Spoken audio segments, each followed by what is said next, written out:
One night তীর্থানবাড়িতে stay করে পরদিন সকালে আমরা চলে আসলাম কাসলের উদ্দেশ্যে। আর কাসল আসার পথে প্রথমে আমরা গিয়েছিলাম জিভি ওয়াটারফলস দেখতে, তারপরে গিয়েছিলাম জিভি ফরেস্ট রেস্ট হাউস দেখতে, তারপরে সোজা অনেকটা পথ ট্রাভেল করে পৌঁছে গেলাম আমরা কাসলে।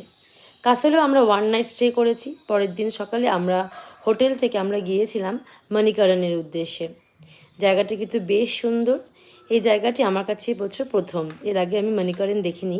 এখানে একটি গুরুদুয়ারা আছে, আছে শিবের মন্দির। আর সবথেকে যেটা দারুণ লেগেছিল, এখানে আছে উষ্ণ প্রস্রবণ, যেখানে মাটির নিচ থেকে অটোমেটিক্যালি গরম জল বের হয় এবং এই জলে এখানে স্নান করা নাকি অত্যন্ত ভালো। ছেলেদের স্নানের জায়গা আলাদা, মেয়েদের স্নানের জায়গা আলাদা। ব্যবস্থাপনা ছিল অত্যন্ত সুন্দর। তবে এখানে যে স্নানের ব্যবস্থা আছে এই জিনিসটা আমাদের কিন্তু জানানো হয়নি। আমাদের যে ট্যুর অপারেটর সে কিন্তু এই জিনিসটা খুবই মানে ভুলই করেছে আমি বলবো। কারণ সে যখন আমাদেরকে দায়িত্ব করে নিয়ে গেছে তার জানানো উচিত ছিল ওখানে কি আছে আর না আছে।